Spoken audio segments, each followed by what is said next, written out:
तो आज का वीडियो है 8th ग्रेड अभ्यास पुस्तिका भाषा भारती कक्षा 8 पाठ 7 भेड़ाघाट से। तो भेड़ाघाट का नाम आप लोग सुने होंगे।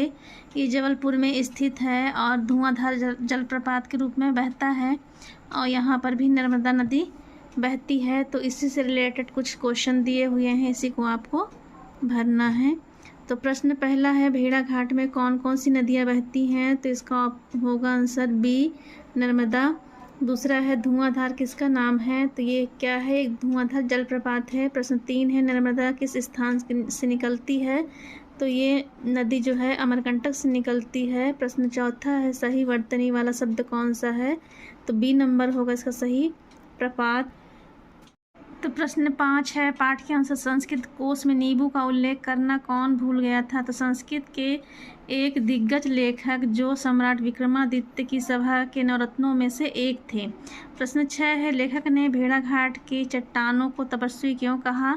तो जब बरसात आती है तब घना अंधकार आता है और जब भी वे अपनी उज्ज्वलता, अपनी पवित्रता खोने को तैयार नहीं हैं। प्रश्न 7 है, दूध धारा नाम क्यों पड़ा? तो जब पानी ऊंचाई से गिरता है तो उसमें घर्षण होता है, इसलिए दूध धारा जैसे दिखाई देता है। प्रश्न 8 है, गौरी शंकर मंदिर का निर्माण किसने और कब कराया था? तो इसका आंसर होगा करण देव की महारानी अल्हड़ा देवी ने संवत 1155-56 में विक्रमादित्य ने बनवाया था। प्रश्न 9 है, हिमालय की बर्फीली चोटियों और नर्मदा में क्या अंतर है? हिमालय की बर्फीली चोटियाँ गल रही हैं, छल रही हैं, पर नर्मदा चाहे कितनी भी मर मर करे वह मरती नहीं है, वह अमर है। प्रश्न 10 है, श्रीधर पाठक की कौन सी काव्य पंक्तियाँ नर्मदा की दूध धारा पर सटीक बैठती हैं?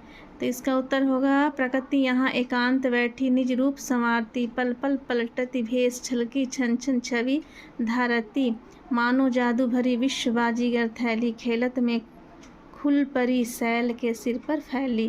तो ये पंक्ति भी आपकी बुक में दिया हुआ है, इसको आप अच्छे से लिख सकते हैं। प्रश्न 11 है, दिए गए शब्दों का प्रयोग कर एक एक वाक्य बनाइए। नर्मदा, शोभा और चट्टान। तो पहला है, नर्मदा अमरकंटक से निकलती है। गार्डन में लगे फूल गार्डन की शोभा बढ़ाते हैं। तीसरा है, चट्टान से पानी गिर। प्रश्न 12 है, जा तो दूध धाला आए, यह बात किसने कही थी?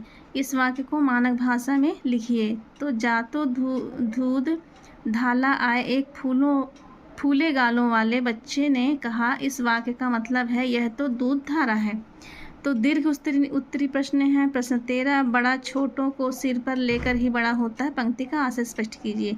तो संगमरमर के ऊपर हरी घास और घास पात को जब लहराते देखा तो जी ने कहा यह कुछ कुल कलंक यहाँ भी आ गया। तभी चट्टान मानो बोल उठी, बड़ा छोटों को सिर पर लेकर ही बड़ा होता है, वे मेरी विशालता की शोभा है, नगण्य तुम हो जो उनका मूल्य नहीं कूद पाते। प्रश्न 14 है, लेखक ने मीरगंज स्टेशन पर मिले अंग्रेजों की तुलना किससे और क्यों की? 2-3 अंग्रेज अपने खानसामे के साथ भेड़ाघाट ही जाने के लिए मीरगंज स्टेशन पर उतरे थे, किंतु जिस तरह कच्ची सड़क से राह चलने वालों को कभी कभी आकाश का शुक्र तारा भी अपना साथी मालूम होता है, वैसे ही वे लोग मेरे साथी थे। शरीर से तो हम एक दूसरे से कुछ ही गज की दूरी पर चल रहे थे, किंतु धारणा में हम एक दूसरे से सैकड़ों मील दूर थे। तो यहाँ से आपका पाठ ख़त्म होता है और फिर से अगले वीडियो में मिलते हैं। और यदि आपको मेरी वीडियो अच्छी लगती है तो मेरे चैनल को सब्सक्राइब कीजिए और लाइक कीजिए। तब तक के लिए bye bye, thank you for watching.